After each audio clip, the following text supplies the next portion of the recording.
I was gonna say, what, have we had a little glitch earlier? The early morning glitch? Oh man, come on, y'all. We are welcome back to another great episode, More Than the Titles, episode 201, y'all.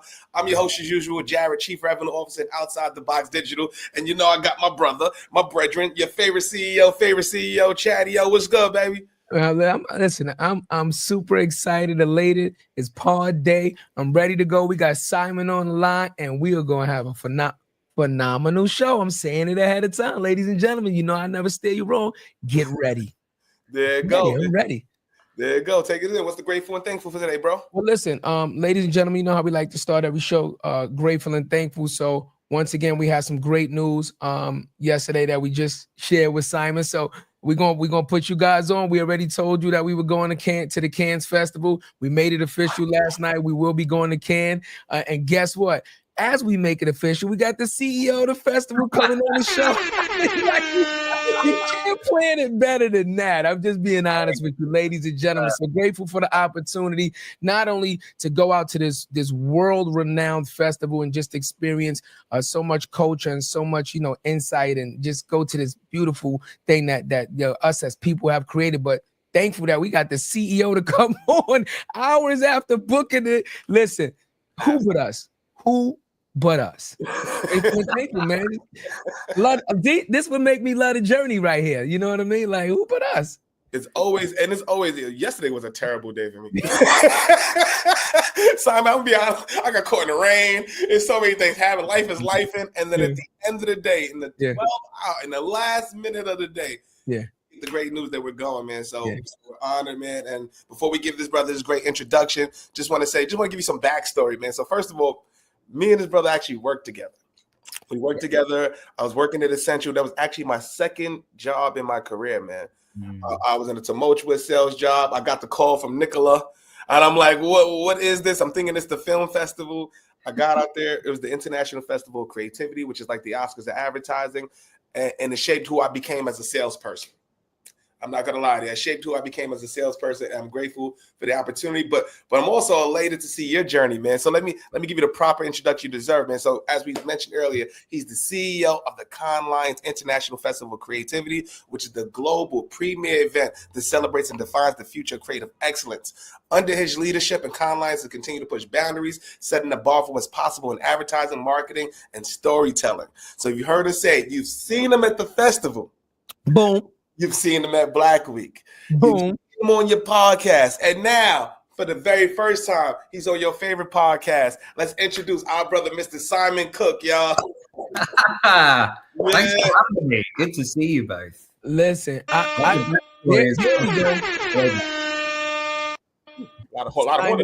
welcome to the show. Welcome to the show. Let's have some fun. This is like the prequel to Cannes now. It's the prequel. It's the warm-up party. That's what the warm-up party. Good time. Before we get started, is it croissant or is it croissant? Is the T silent? Is it croissant or is it croissant? What do you think it is? I think the T is silent, like the L in salmon. You know what I mean? So it's like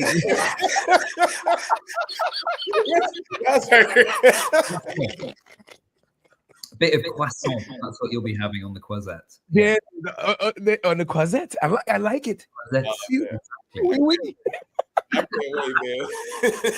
man. Yeah, man, we're excited, man. So shout out to everybody tuning in on Twitch, Instagram, LinkedIn. Thank you guys for the support. We got a lot of messages. I know you guys are ready for this episode today, man. We're excited to give it to you, man. And let's start how we normally start. So Simon, we usually start with our first question. Tell us a little bit about growing up and some early influences, brother. Yeah, I mean, some time ago now, as you can probably tell from the coming through. Started growing up by creativity. If you think about the job I do now and how it relates to my own upbringing, I was always fascinated by creativity. I love this idea that you could create new things, make things, put them into the world, and that's the same for today as well. It's I think when you're really young, you kind of hit a point with creativity, whether you have influential people in your life who really nurture it, And that might be a teacher or a parent or a family friend who recognize that potential and see it in you and encourage it. And if that's the case, then you're in a fortunate position. I know a lot of people maybe don't have that, but I was very fortunate that from a young age, my family noticed something in me, probably because they recognized that I couldn't do anything else, and really encouraged that creative spark, which I'm really grateful for, because it led to where I am today. And it's a big part of my world today because of the product of Cannes Lions. But the journey that took me to this role, I owe to creativity. So, I'm very grateful for it. Well, what was the most creative thing you did when you were younger? What's the one thing that they saw? Was it a painting? Was it something you made? Because I'll give you some context. Like, my son is 7 years old now. Yep.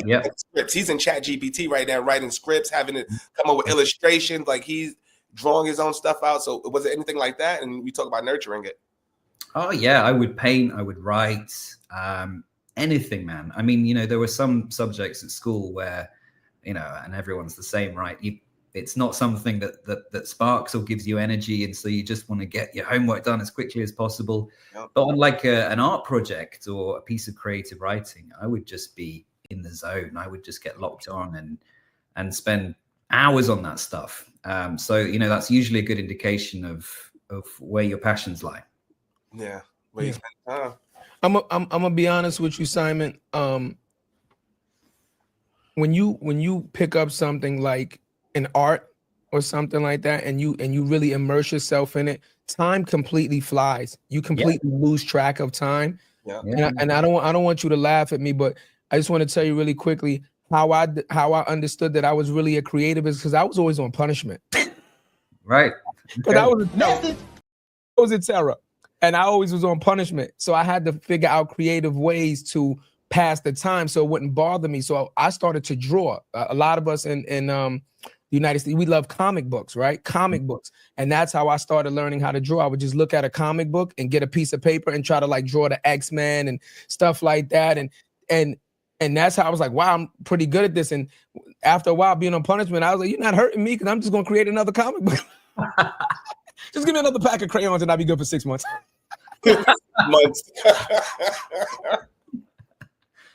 It's true though, when you're in the zone, time flies. It's the thing that makes you forget to even grab a snack or just attend to other things. So good for you, man. You found your passion early.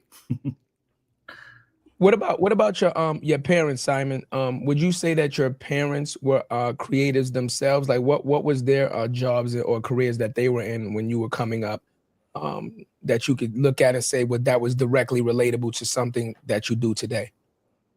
Yeah, I think my mom especially, she was a single parent looking after 3 young boys. So that, there wasn't much money to go around, but she'd be super creative in her approach to raising us. Right. We never realized that there wasn't much money going on because she'd do all these things like create treasure hunts or give us other opportunities that may have looked a bit different to some of the other kids in my class at school. But I mean, that's creativity, man. Yeah. That's resourcefulness right there.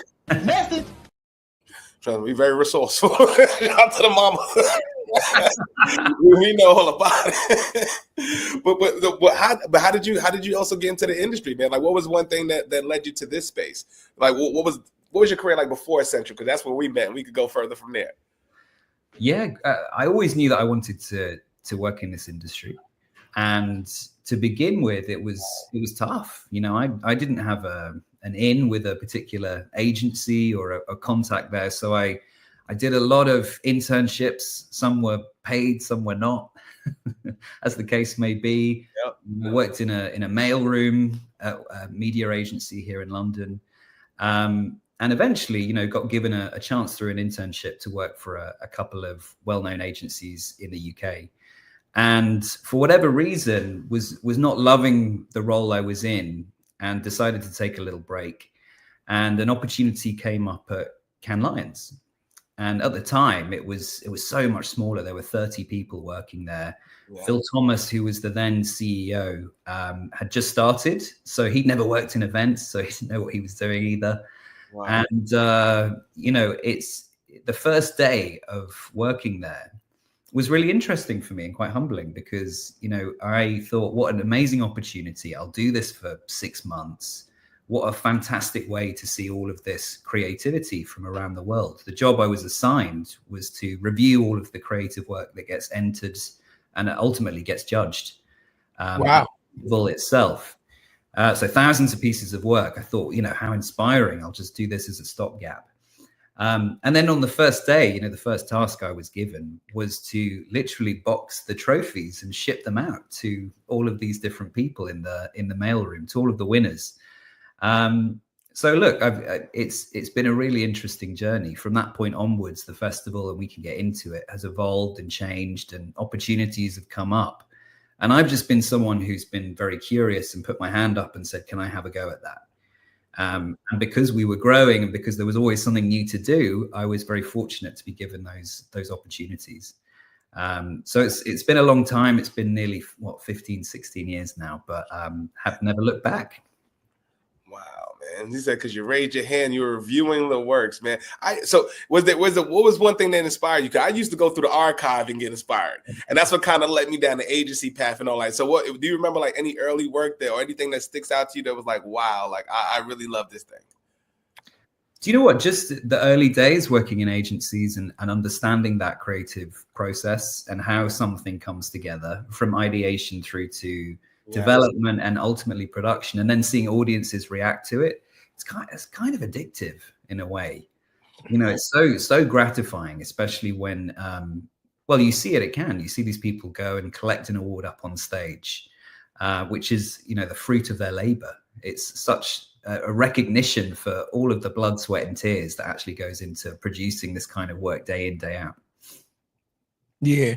So I want to ask you a question, Simon. So starting off in, let's say, entry level within a company in its startup phase to becoming obviously the head of the company, when did you realize that you wanted to actually make the shift between being like a worker and then being like a leader, right? Because there's a big difference between coming in and helping the machine and being a cog, and somebody that's saying, okay, I want to be a cog, but I want to be an integral part that drives the machine, right? When was that point? What kind of job title did you have at that time where you were like, okay, I like this, but I think now I'm ready to kind of like start taking a more leadership role, and this is what I kind of want to do moving forward? Yeah, I think there becomes a point naturally where you recognize that you have a point of view or you have ideas, and you think they're hopefully ideas of value. And I think the influence that comes with being a leader, you know, a lot of people think about status and power, but I think it's also about recognizing the potential in others. If you can see that within the very privileged position of being a leader, that you can make a difference in bringing people up and perhaps helping them realize their potential as well, that's very appealing, because you might have a great leader, but unless you're able to have a great team around that leader who wants to follow them, then the whole thing falls down. Yeah. You on mute, Cuzzo. I was gonna say, how would you describe your leadership style, right? Like, so that carries a lot of weight, right? So how would you describe your leadership style? Yeah, really interesting. I deliberately try to be as approachable as possible, I think. Yeah. I think if you're approachable and non-intimidating and hopefully create an environment of openness and psychological safety, then that can only be a good thing. You know, with a company like ours, which is so dependent, the growth of the company is so dependent on innovation and creativity, you need to be open to the idea that great ideas can come from anywhere within the business. And so, yes, I definitely want to hear from my leadership team about what they think, but I also want to hear regular ideas from people at entry-level position, you know, the role that I used to do. Yeah. Right. So I think the more open you are and the more comfortable you get your team with coming to you with those ideas, then you've got more ideas to run with, more ideas to explore and help grow the business. So that's the leadership style that works for me. Right. Yeah, more than entitled. Yeah, no, listen, I love it. Do you have, because you said, and I love the fact that you said that what we used to do was we used to have what's called an idea box at work, right? anybody could put an idea in the idea box, right? So that way, even if, you know, some people are very shy, right? They don't have the confidence to come forward because they feel like my position, that somebody might not respect my idea or whatever. So we have what's called an idea box.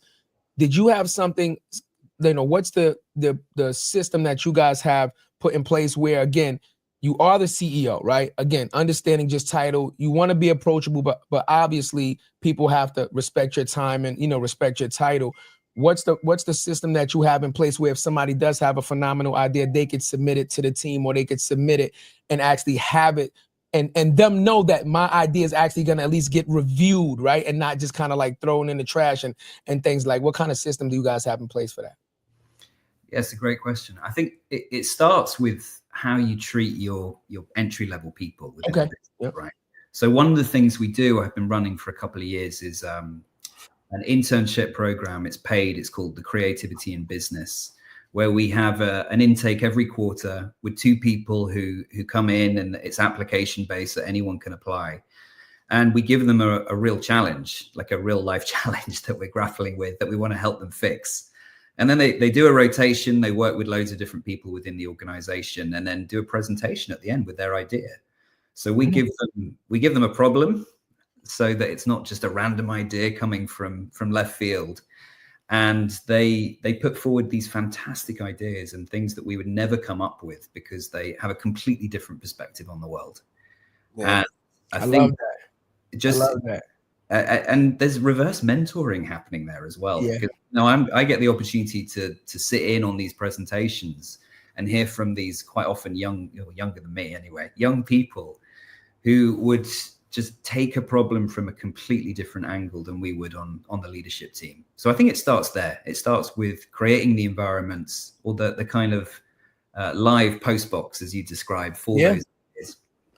I love the fact that you said it's a real live problem. That's a confidence builder right there. Yeah. They know that what they're working on is a problematic, you know, issue in the moment, and their solution can be, applied in real time. So that boosts their confidence level. And when your confidence is boosted, your work ethic is boosted, and everything's boosted, because now you're like, yo, I can really make a difference. My idea can really help make a change. And then I think once you have that kind of environment that you're fostering, then the results that you're going to get are endless. Yeah, 100%. And look, a lot of these people who've been through this program now work for our organization, so that they're bringing us these great ideas all the time. I'll call out Hannah, who was on this program, who now actually runs it because she was right for the process. She now is, running all of our content across all of our stages at Cannes. So it's a great way to bring people into the business and people who think differently.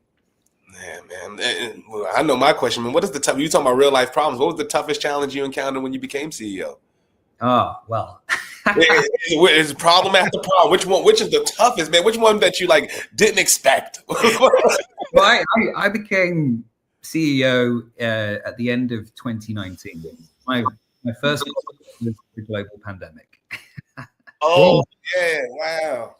Yeah. So I mean. You're like, why now? When Philip was good. This is definitely what they call a baptism of fire. Yeah. Wow. We had just weeks to really think about our whole proposition, right? So how do you take an international event of the scale that ours is and turn it into a digital experience? And I'd never done that before. So that was the first biggest challenge. But I mean, it's, obviously the pandemic was a terrible time for a lot of people, and then a lot of people died. So it was incredibly sad. Yeah. But from my perspective, it was probably such a fast track in terms of leadership, because the things that you have to learn on the job really quickly in terms of leadership, how you lead people through a change like that, has really served me well.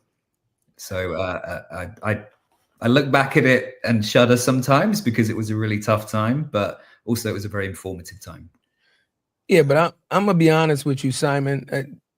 When you join a company, most times they have some sort of a manual, especially when you go to management. I knew when I started becoming a manager and things of that nature, they would have like manuals and stuff like, hey, this is how we deal with problem A, problem B. There was no manual. Like I can tell you, the kid, when you got hired, the kids, even the hire, they had no manual on how to deal with a global pandemic. Like, God damn, like, of all the problems that you could have dealt with in your first couple of years of taking the reins, I don't think anybody could have imagined a global pandemic as being one of them. Like, holy shit. Like, yeah, it caught everybody off guard. You know what I mean?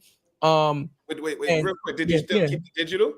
Do you guys still keep the digital product now that you guys perfected that? Do you have the digital offering along with the actual event? Yeah, I mean, it's probably smaller in scale than it was, because there was, we put everything behind this thing to make it a huge success.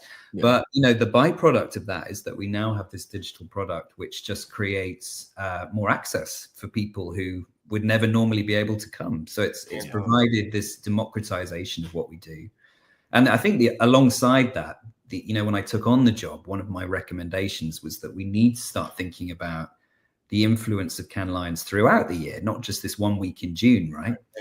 So it was also an accelerant for that strategy. So we've moved into, consultancy, and we have digital products, and it helped us see beyond the potential beyond the event. So it was good in many ways, challenging in many ways. Yeah. Well, then that's perfect then, Simon, because they say, every problem is only a problem until you solve it, right? And then once you solve it, now it becomes an asset. So now you have this digital product. Now technology is evolving at a rapid pace, right? And we're talking about how do we make the festival now a more immersive experience, a more transformative experience, not, like you said, not just for the 1 week that people are there, but throughout the year. So now what are you guys thinking about as far as like how to integrate the new technology that's coming out with your digital platform to try to make this now a bigger experience to one, make more people get excited about being there in person, but two, understanding that even if you're not there in person, you're still going to attend it in some way, because the experience digitally is like, we wasn't there, but it was still phenomenal, to have attended this type of an event. Yeah, it's a great question.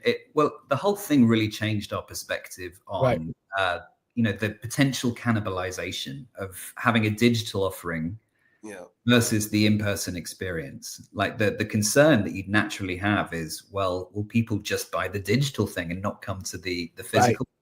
Right. And the example that we kept coming back to was Glastonbury. Glastonbury, the festival in the UK. No, I didn't know about that one. I never heard of it. Enormous event. Okay.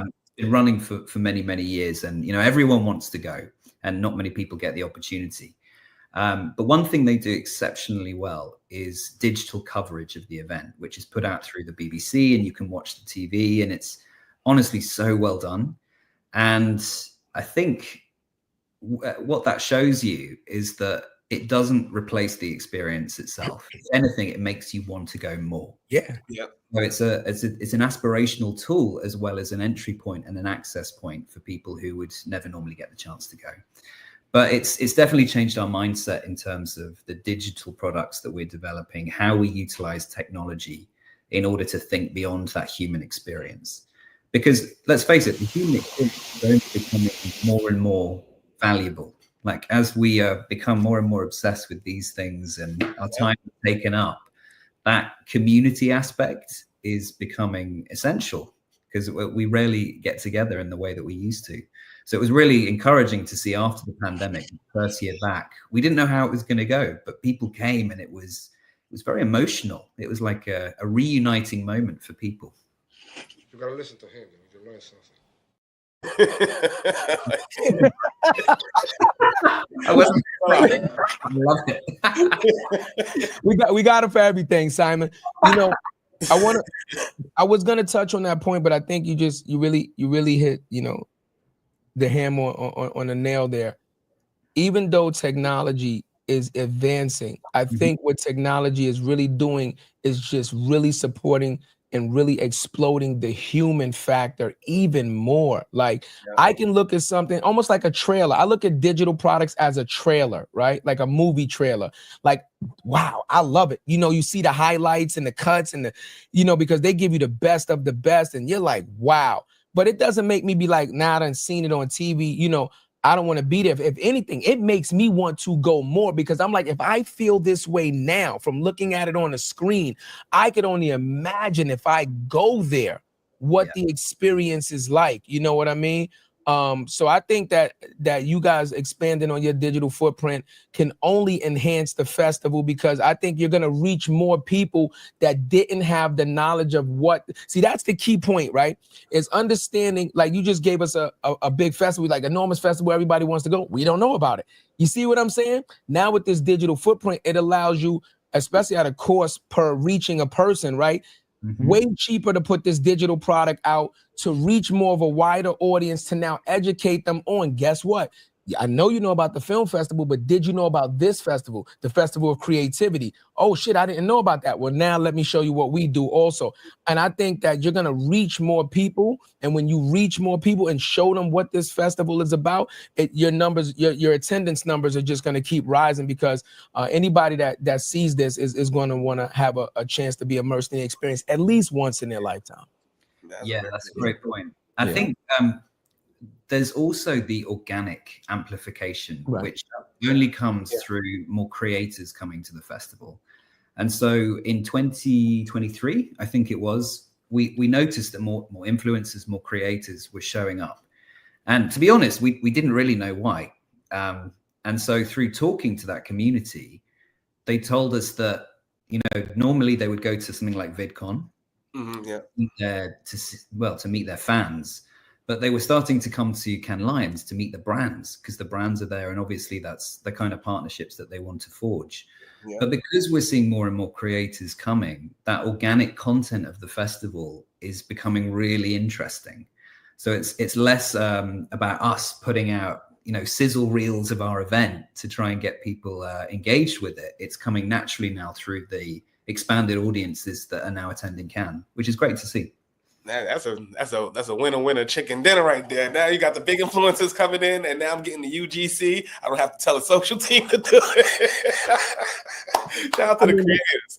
I mean, but I think that's the best form of advertising anyway. When you want to influence somebody, Simon, I don't know, you know, who's like, you know, like your close circle, right? But this is my cousin, right? So if my cousin, I have a certain respect for him. You know, I have a certain level of how we interact. If he comes to me and we talk about something, coffee, tea, right? He's a big coffee guy. So if I go, hey, I don't really drink coffee, but you know, I'm thinking about trying coffee. He recommends a coffee 99% of the time because I feel the way I feel about him and his recommendations and how I feel about him as a person. If he recommends something, I'm doing it immediately. It's not even thought. So that UGC is critical. Yeah, it's critical because unfortunately, though, you know, a bad experience, you know, that the bad fly way faster than the good. But if somebody truly believes in what they're talking about, it's unlimited free advertisement. It's, you know, the passion and just the emotion that they're gonna put behind supporting this event or this product is gonna send it to the moon.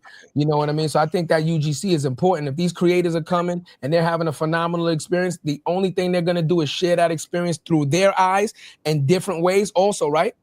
In different ways, because every creator is different, right? So they're gonna create these, you know, different experiences themselves and put it out, which again, I think can only amplify the, you know. Are you guys doing something to connect the brands and the creators? Is it something specific that Khan is doing? Like, do you guys have like immersive experience or something like that that's actually connecting them? Yeah, totally. So after 23, when we noticed that they were coming, we spent a lot of time with them to understand their pain points and, you know, what their aspirations were, what they were trying to achieve by being there. And it just became really clear that there was no link up or conversation between the creators, the brands, the platforms, the ecosystem that was there. Yep. So last year we created Lions Creators, which was a mini event within the event where you could connect with all of these different parties. And it was less about, you know, being a passive audience member taking in a keynote. It was about really getting into those conversations that are going to start to define like future business models and how we work together. So it's we're doing that again this year. So you have to come along, see it. I shall be there. I've seen that. When I was scrolling through the website, I seen that, and when I clicked on it, I said, "Wow, that's very interesting." Because I know a lot of festivals and stuff don't offer something like that, and I always wonder why. The biggest problem is we have so many creators come on this show, Simon, and the biggest thing is that we don't have. There's no. First of all, us as creators, we don't speak enough with each other.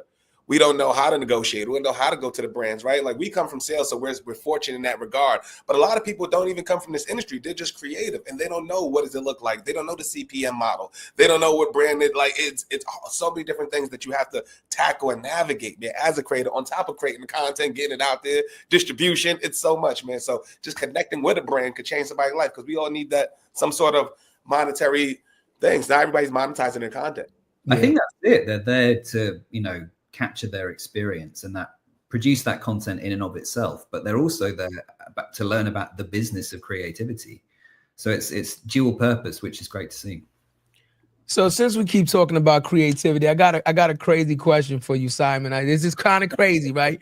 Like we're artists and we do music and stuff like that. Everybody finds like they find their inspiration when they're in a zone doing a certain thing, right? Like some people like to smoke, some people like to read a book, some people like to meditate, right? So you're the CEO of, the Festival of Creativity. There's a lot of creativity going on. What do you do to make sure that, what's your zone? What does Simon's zone look like where you're like, okay, I need to come up with some new creative ways, I need to get in my zone and come up with a game plan on what direction we're going to go in this year. Like, what does that look like for you? What's Simon's creativity zone, so to speak? What does that look like? Yeah, It sounds like a budget area of the festival, doesn't it? Simon's creative. It might be, right? So you can implement immediately. Might be a good add-on. You know what I mean? Yeah, I mean, there's no singular thing. I'm definitely someone that takes inspiration from art, from film. I like to go and see other events to see how they're doing it, of course. But I think the biggest thing for me, and it's going to sound like a boring one, but is carving out time and space to think. Okay. Because look, I think our jobs are so busy during the day and we're across all of these very tactical things that relate to creativity. But that deep thinking, that taking a thought on a walk and extending a thought further than you can in your day-to-day is where you get to really think about ideas that are going to make all the difference. And being able to apply that level of creativity takes time. So one of the things I do is I walk to work every day, which is an hour and a half. And if you've seen the weather here, that's not always a pleasant experience. But it's no phone, it's no podcast, no music. It's just letting your brain do the thing that we don't often give it time to do. So that is a time commitment for me, but it's definitely where I'm in my most creative. Method. That's what I'm talking about. Yeah. Then walk an hour and a half walk is crazy. That's a hell of a zone. It's a commitment. It's a commitment. But yeah, but see, that's what I'm saying, Simon. That's not. That's what I'm saying. Like, I would have never thought you would say, okay, a 20-minute walk is one thing. An hour and a half is a hell of a that's a hell of a commitment. Like, you get hurt before you get to work. You could actually possibly ruin your day within that hour and a half. Like, you walking around, it's a bad day. Somebody drive by and splash you with some fucking water. I get fired when I get to work. You know what I'm saying? Like, you stub your toe or some shit, or a dog attack you. A lot could happen on a walk in an hour and a half. Like, it's a risk. I like it though. I mean, I like it because you know what he's also doing. Yeah.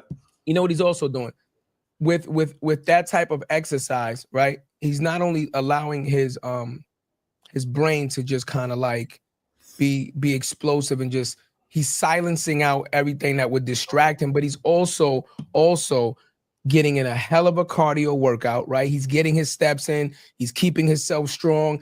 You know what I mean? He's outside in the sun, which is very important in stuff like that. So this is a dual purpose thing, tri-purpose thing. He's getting a lot of benefits from this walk that he might not realize by just doing that. And that's also keeping him healthy, right? Because, a mile and a half every day, even if you do it 3, 4, 5 times, a week, that's a lot. You understand what I'm saying? And it's helping him energy wise, because now when he gets to work also, now he's already revved up, he's ready to go, the body's warm, the mind is warm, and there's no downtime. See, there's no sluggish time.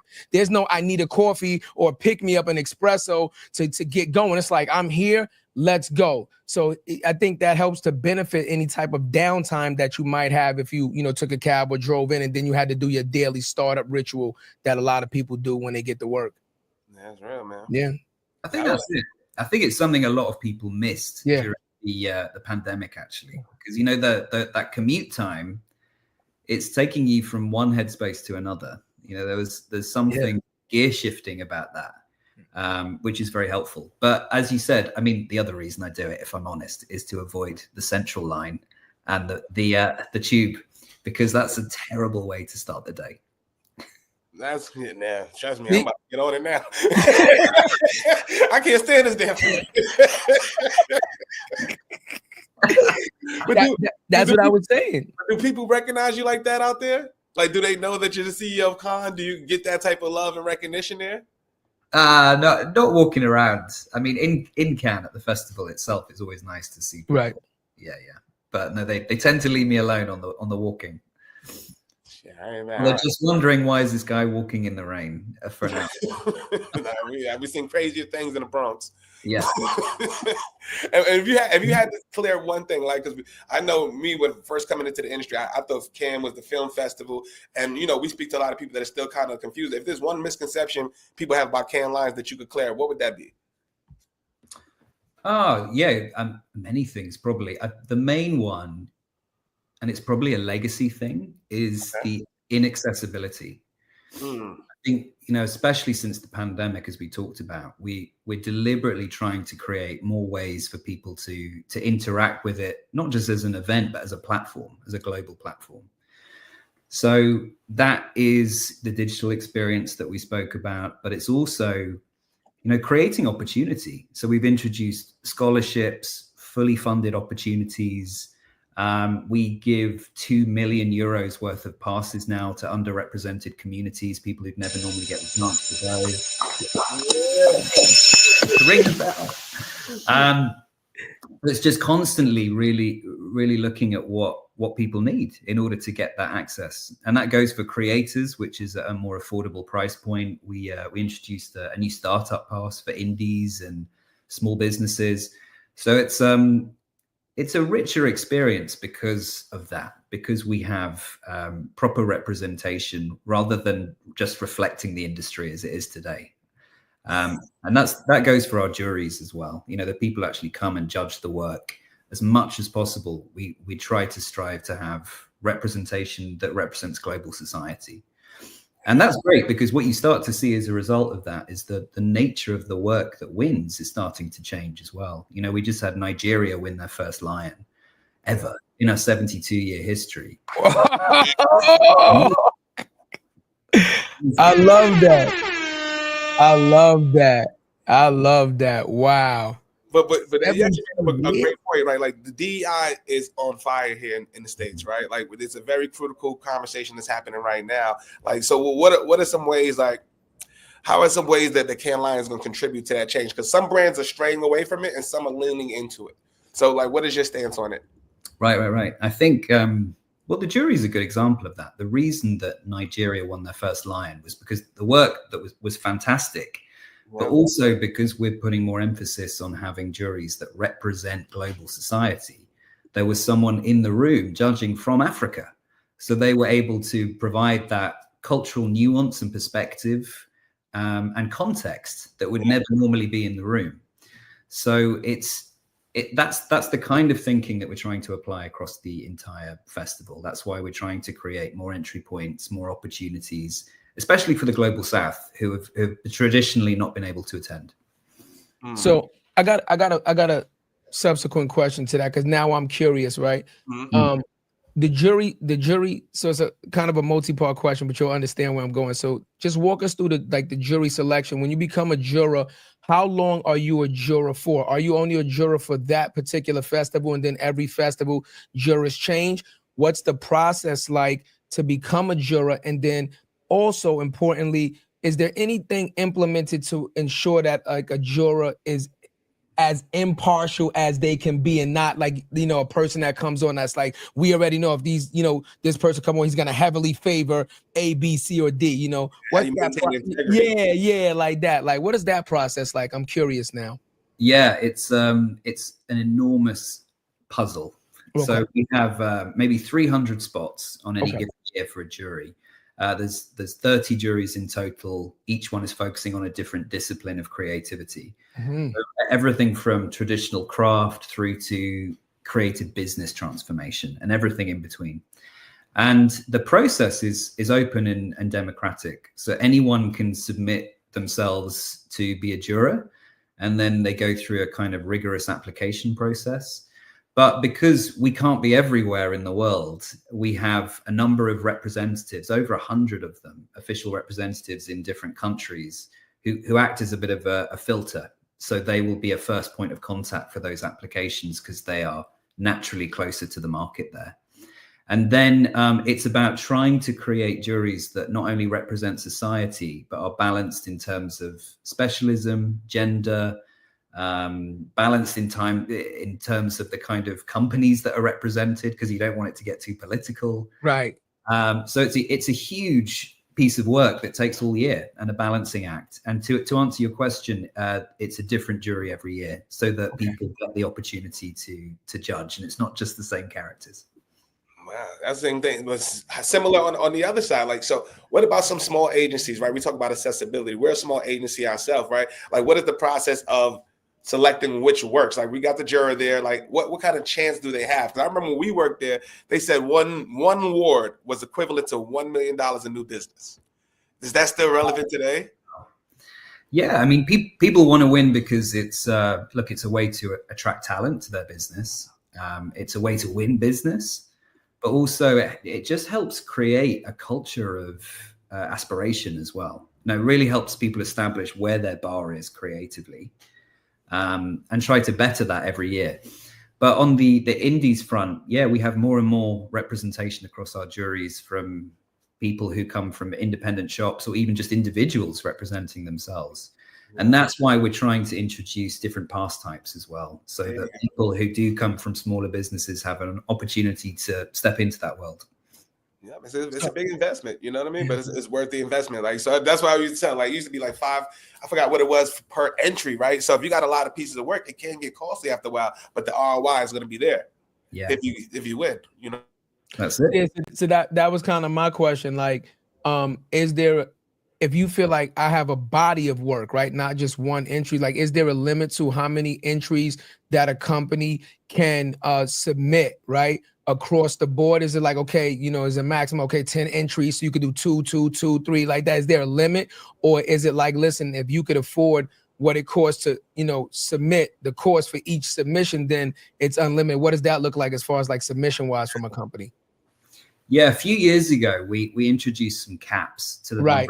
There we go. Right. Because you don't just want perhaps those who are in a more privileged position right. to clean up. Right. And it just helps create more diversity within the work that is going to be held up as best in the world. So there are caps in there to ensure that people get an equal chance of winning, and not just a single piece of work winning absolutely everything. Because if you have Apple and Coca-Cola, that's what I'm saying. If clearly there's giants in industry that have budgets that a smaller company couldn't even think about putting up with. So that's why I was asking. I'm like, what would stop somebody like a Coca-Cola, McDonald's, or Google, billion-dollar company, from just overloading the submissions with like, we got 52 pieces in this one area. Like, we gonna win this. Chair Coke.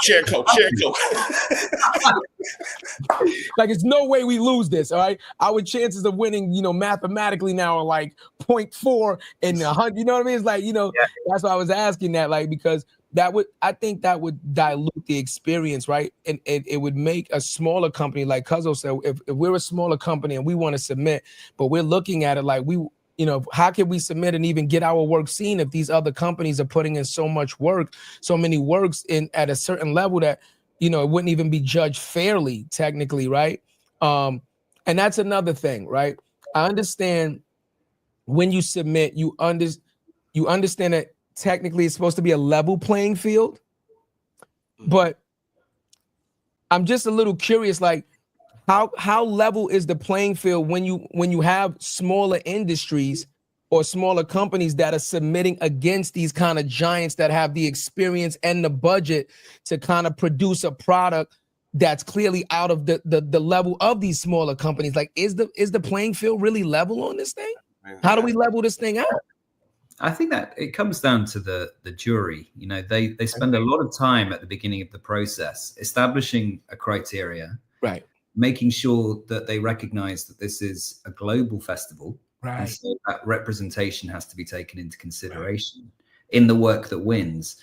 But also, look, we go into Cannes aware of certain pieces of work because they're out there in the world. They've got big media budgets, and we know that they'll probably pick up a few lines. But the bit I get excited about are the surprises, the things that I've never seen from Thailand or Vietnam or Iceland, who won their first Lion last year. Right. Just kind of bubble to the surface because of the rigorous and fair process that's in place. And it's seeing that kind of work come to the fore that's really exciting. But another piggyback off of that, like what role do you see AI playing in creativity? Yeah, I mean, that's a huge question. That's going to be, like how do we make sure that, is AI, using AI in your creativity, is that a blurry line? Like, well, how do we go about that? I think it's an exciting time. I think the worst thing we could do is ignore it or not embrace it. People ask, is AI going to be a threat? Only if we let it. Right. I think if we find ways to integrate it and to let it be an enhancer for creativity and a tool that serves us rather than the other way around. Yeah. Method. Then the sky's the limit. I mean, there's the efficiency and productivity, which frees us up to hopefully do more creative, strategic thinking. But also, how can we make sure that we are utilizing it in a way that supercharges our creativity? Mm-hmm. And, it's interesting to see that in the work this year. Obviously, a lot of the questions that came from the jury were, was AI used in this piece of work? Right. Yep. And we asked every entrant to signpost to tell us how it was used, if it was used, and why and how it was used. And I think at the moment, what that told us was there was a lot of AI being used for the sake of it, because it's a new shiny tool. Right. But it really comes down to the application. So the jurors observed that, sometimes it was used for the sake of it. Sometimes you could really see how the idea just would not exist without the presence of AI. And I think that's where it gets really interesting. Mm-hmm. Yeah, because I was thinking about that, because I was just saying, like, maybe you could just put in provisions, like a little bit of provisions, right? And say, listen, you could use AI, but AI can only be used in this type of a capacity, right? That way, again, it's not saying like you just chat GPT or, created something just by talking to it and the AI did all the work, right? You technically didn't do anything. You inputted a command and a prompt and the computer did all the work. So I think it's a very, again, because it's exploding, it's a new forefront that nobody kind of understands how to navigate. I think it's very interesting to see how we're going to navigate and integrate this thing and grow it without, like you said, it taking over the actual space of people creating and using it as a tool, just relying on it, right? As like you said, the new shiny toy. Yeah, that's a dope category. Best use of AI. Yeah, I think create another category for it, right? Like, let's see if you want to run it. Then here, let's create another category, and let's just go crazy with it. You know what I mean? Like, let's see what you do with it. Like, you know what I mean? If a guy walks in with the Terminator, you know what I'm saying? Okay, we know how it works. Just forget it. If you created it, like we're done. Like. But I think you hit the nail on the head, Jarrett, by saying, best use of AI. Best use, yeah. It's being applied across so many things at the moment. A lot of mediocrity. Yeah. So, how do you harness it to achieve cut through, to do something that we wouldn't be able to do in the traditional sense? It's got to be about the two things working together for a better outcome. Absolutely. How are you using it? So we use it for everything. We use it for descriptions, keyword research. I have to do this podcast if I could. You know what we mainly use it for, Simon? We use it to get that hour and a half of your walking time back. That's what we use it for, right? Because we're a small company, because regardless of our titles, we wear multiple hats apiece, and we have to carry the company and develop the company and nurture the company. We don't often get that hour and a half to ourselves. So we're using AI to get that type of hour and a half back, where we can now separate ourselves and say, okay, how can we better use this hour and a half that we have free now towards either developing a company or helping us to develop, right? Personal growth. Because if we're not good, it's impossible for us to grow the company, because the energy that we have, we're going to transmit into the company, right?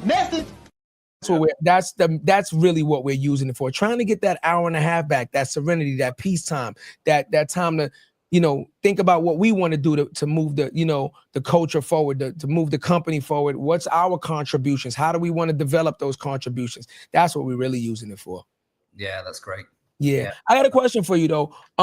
So many companies, right? So many companies, so many awards. Who's like the Babe Ruth of the Cannes Festival right now? Like who's the Yankees of Cannes? Who has the most awards of, like, do you know that off the back? Like who dominates, right? Who's like on top of the mountain? Like we got 5,200 lions.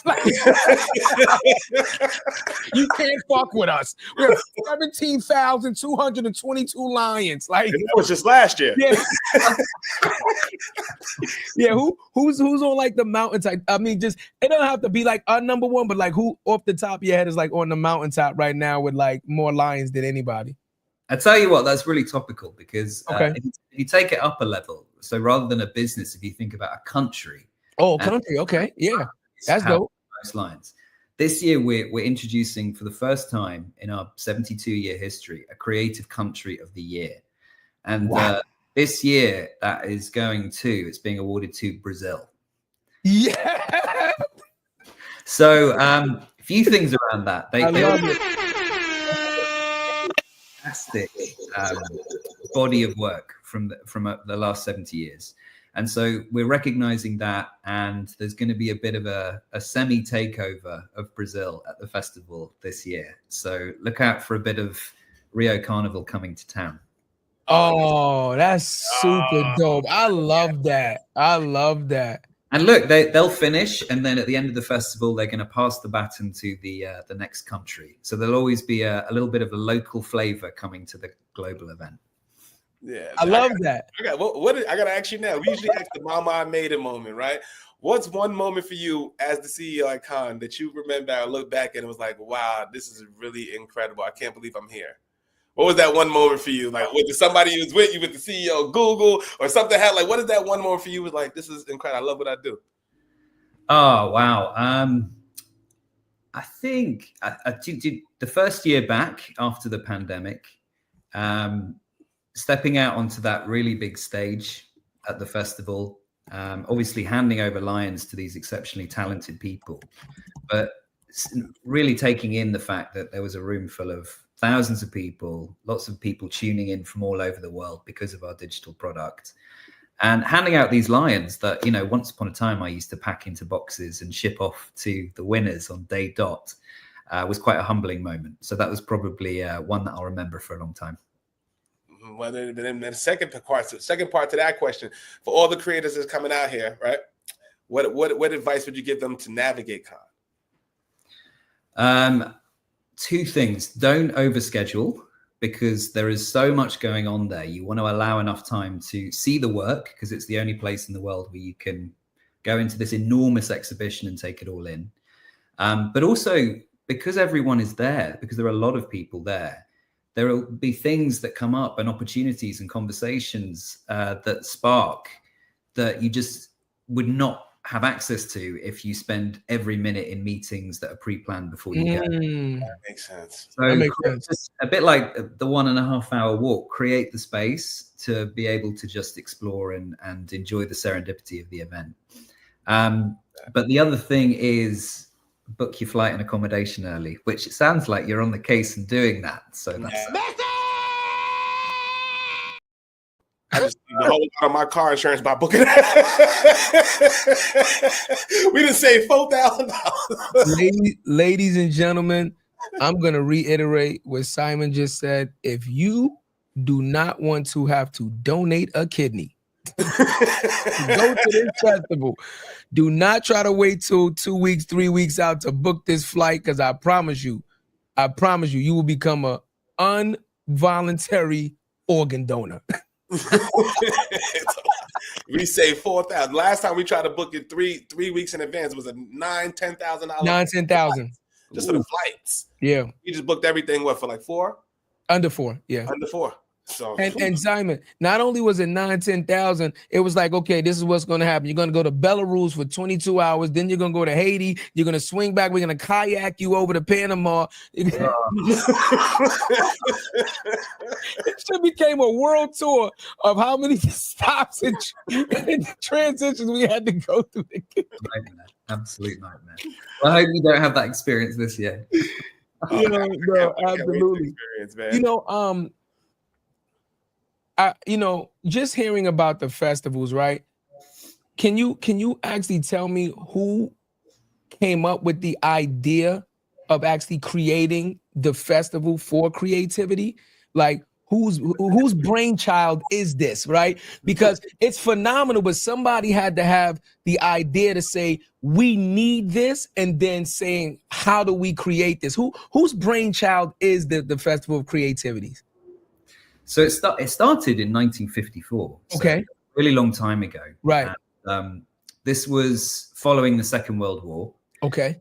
And at the time, Cannes Lions didn't exist, but the film festival was created just before to try and to create an economy within Cannes.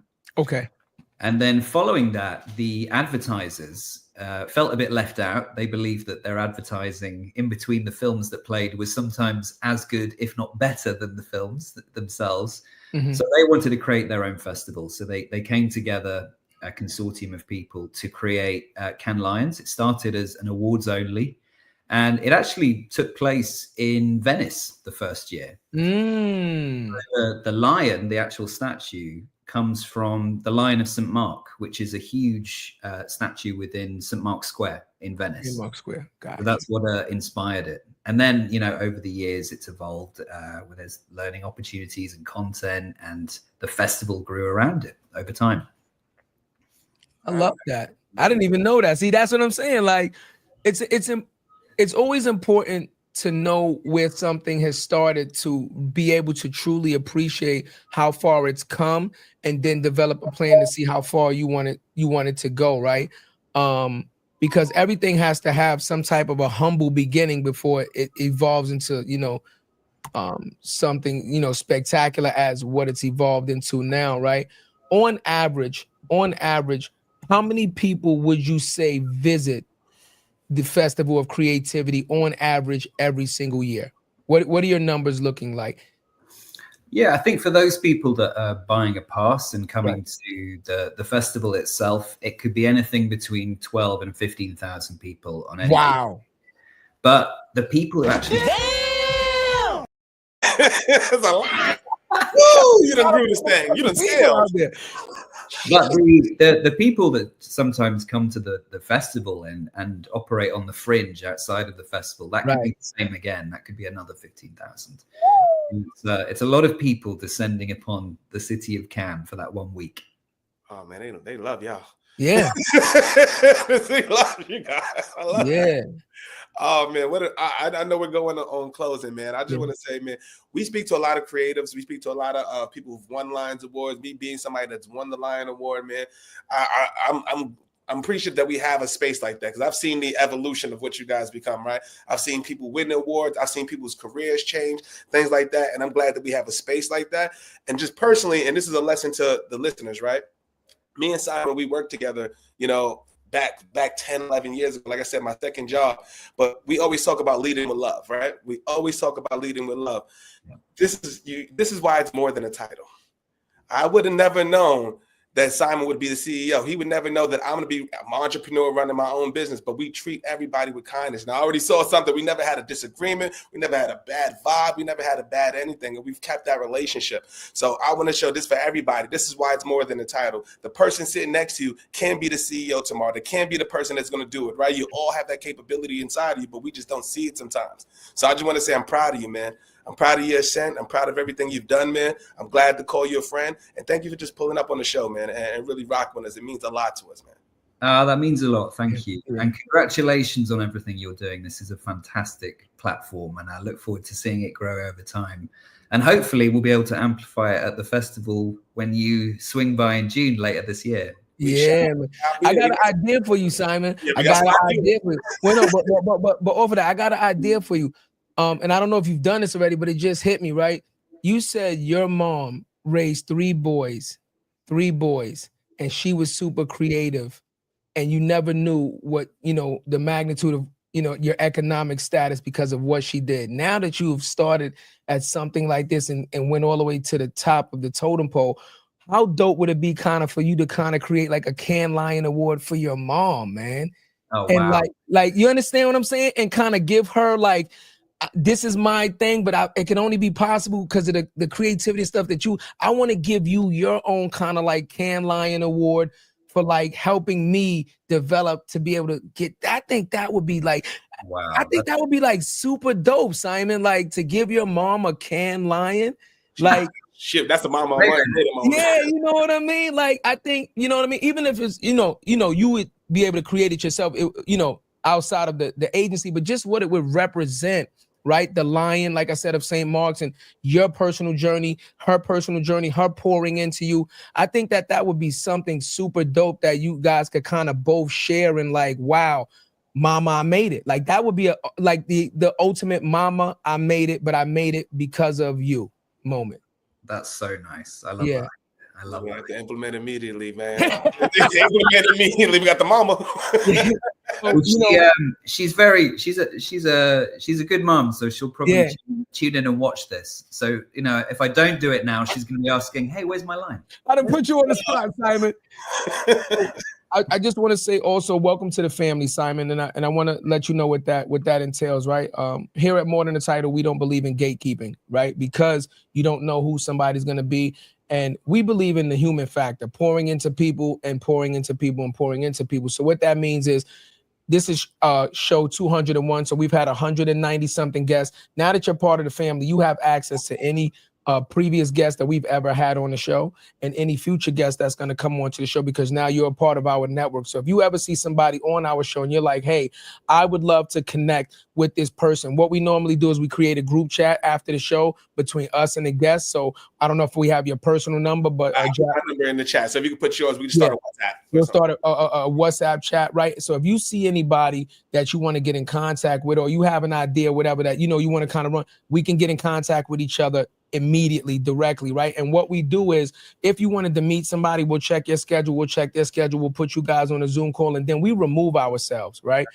All we do is say, A, this is B, this is A, we break the ice, and then we remove ourselves, and whatever you guys develop from that, you develop. We don't ask for no money, we don't ask for nothing from it, because that's our way of kind of paying it forward for all of our guests coming on and giving us the opportunity to share their stories. We want to make sure that we can grow this thing and connect everybody and become a true family, a network, a village.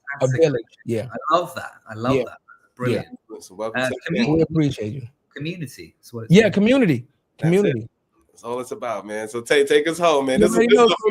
Ladies and gentlemen, again, I told you another phenomenal episode with another phenomenal guest. This gentleman came on. He was very intimate and told you about his humble upbringings. but he also told you that he wasn't afraid to take the chance. He raised his hand. Listen, I'd like to try that job. No matter how big, no matter how small, he believed in himself. But that's because also his mother believed in him, right? He had a great support system, right? The people around him poured into him, right? But he never stopped striving. He never stopped believing in himself. And he always understood that his creativeness, his vision would get him to where he needed to be, right? But he took a chance on himself, right? Because again, starting up with startup companies oftentimes do not work out. Let's be clear, right? Sometimes when you get with an agency or a company that's at their startup phase, you don't get the Cinderella story where it ends up being something of this type of magnitude. But if you don't put yourself in a position to help it grow or better yourself, then you will never understand what those possibilities could bring. So reiterates what we say every single time to end off the show. The dream is free. But the hustle is sold separately, y'all. We see y'all Thursday. Tariq Hassan coming through, y'all. Simon, appreciate you. About me, seen it all, heard it all. Oh, what you know about me?